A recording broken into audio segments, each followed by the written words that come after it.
"Stop taking our members," read the text message. "Let this be known to you that your church and your life is at risk." Mafabi was no stranger to threats since he left Islam in December 2020, but I have to imagine he smiled when he read those words. His work for the kingdom was having an effect. The Muslims were desperate. They couldn't compete with Mafabi's knowledge, and more Muslims were accepting Christ as Savior every time they tried to debate him. Their dawah scripts were no match for the convert who knew both religions well.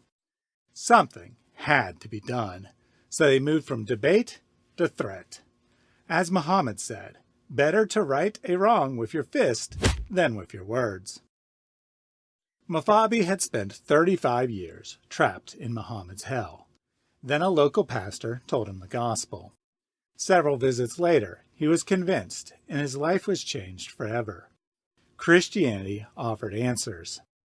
In response, the Muslims had nothing. They could offer only threats of violence. Mafabi had to relocate with his wife and 4 children. But no matter, he had found the truth, and he wasn't going to keep quiet about it.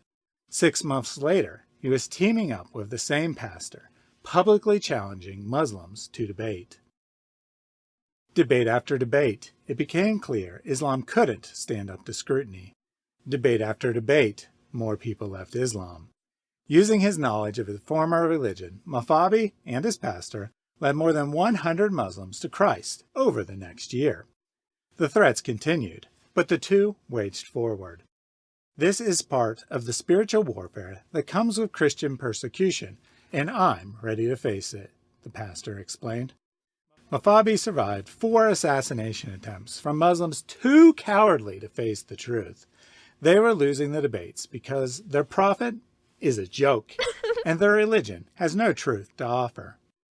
On January 2nd, 2023, a 5th attempt was made. That day saw 13 Muslims put their faith in Jesus due to a public debate. Angered at the loss, Muslims accused Mafabi of blasphemy and demanded he leave the premises. On the way home, 2 men knocked him from his motorcycle, shouted Allahu Akbar, overpowered him, and cut his neck with a long Somali knife, said an eyewitness. Thus, they accomplished what their God could not do. They silenced the critic, not with facts, but with violence, and ironically proved that even a knife is greater than Allah. Too bad a knife can't shut off the internet, and Allah's days are thus coming to an end. Do not fear those who kill the body, but cannot kill the soul. Rather fear him who can destroy both the soul and the body in hell.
Tuhan.